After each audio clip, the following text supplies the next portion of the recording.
On today's video, I'm going to be showing you the step-by-step process of how to schedule your real estate exam. All the things that you need to accomplish beforehand, from start, the conception of the idea, I want to be a real estate agent, to actually scheduling your exam. First video in on the real estate series that will be coming to my channel. It is a really important video, so I hope you guys do watch all the way until the end. I'm going to share with you guys me scheduling my own exam, some of the prompts, things to look out for, what you're going to be doing for your experience. If you're in my state, I can't speak for other states other than my own, but hopefully this will be very insightful. First things first, I need to start with a brokerage. So if I have any questions, because I'm not knowledgeable about what they require as far as having an agent work under them, I need to know exactly what they're looking for. I called first. You never want to just show up unannounced.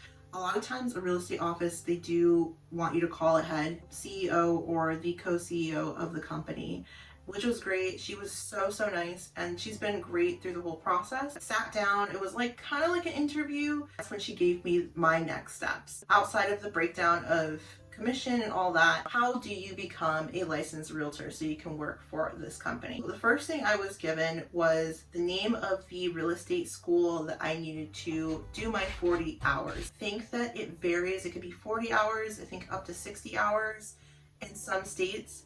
In my state of Massachusetts, it's 40 hours. It's really all that I was given. I looked up the real estate school and I went through the whole process of seeing what the price was. I think it was around $300. I know for my real estate school that I did, I had a lot of work that was self-paced, and there was other things the more you progressed that were live streamed. Just like school, it was like work. A month and a half for me to get through the whole journey of that. Honestly, I probably could have went quicker if I was trying to rush, but I was really trying to pace myself and really absorb everything. So I think you have a year to do it, otherwise it renews and you have to pay it again. Massachusetts, at least, once the certification was done, I had my 40 hours. I had to get some other things done, but luckily the real estate school really made it easy to kind of have a step-by-step on how to go about the process of getting your application for your real estate exam in, which was great.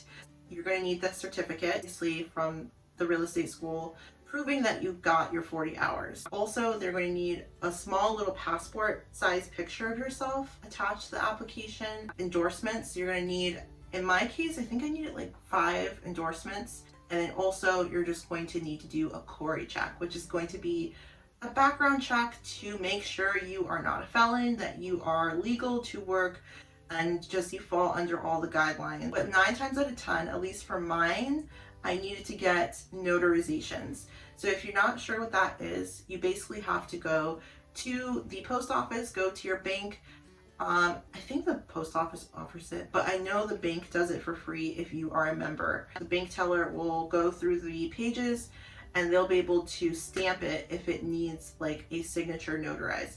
Before you sign anything, guys, I recommend going to your bank and then having someone just flip over it, especially if it's important paperwork like this, because if you sign it before getting that notarization, you could be sending the paperwork back and have it all be rejected because it did not get notarized prior to signing it. I did need that, so I got all the notarizations I needed. You're going to need to include payment method. For me, I did not feel comfortable sending a money order via the mail, so I just put in my routing and account number. That way they can do a automatic withdrawal once it's done being processed, the paperwork off. It took about 2 weeks for them to confirm that they received it.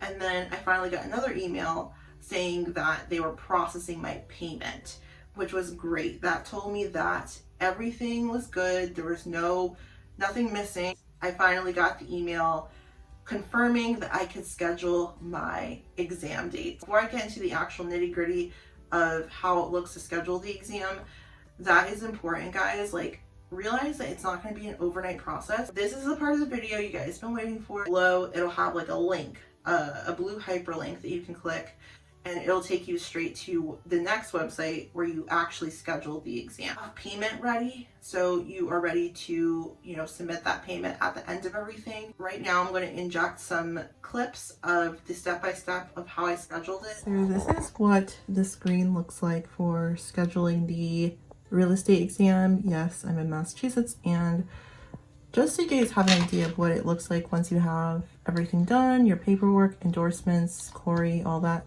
clears. Every state's gonna be different, right? But this is what at least Massachusetts will look like. And it'll kind of give a little box of what you're paying. It is $54 cancellation fee, but altogether it'll be $54. This is what the page looks like. It is pretty straightforward. It's actually easier to schedule this than I thought. Looking at this, and it says online proctored live than on-site. So they actually do let you do this online, I guess. I don't think you have to go in person to take this. Oh, so you could actually run a system check too, just to make sure that everything's gonna run right the day of your actual exams. So I'm just gonna do that really quick. Allow this time. And oh, so you have to be on cam. So nice to actually have a cam that I use regularly. Okay, so system check passed. Awesome. Already passed the speed test. And then I guess I just need to check mark that. And then regarding testing environments, private space, not in a public area, well lit, that is currently my office, so that works. And then, so it is official. As of today, I have 12 days to study my butt off until my exam. Oh my gosh, guys. Obviously, the actual exam, I'm not going to be able to have my phone or camera to record just because no one should know all the answers to the questions. Yeah, that is it. And then I definitely will vlog my experience with the initial exam, obviously without giving away like the questions and answers or the questions that were on it, but I'll try and give like a little bit of information on what the actual exam was like and my experience. I'm gonna cross my fingers and just study. All right,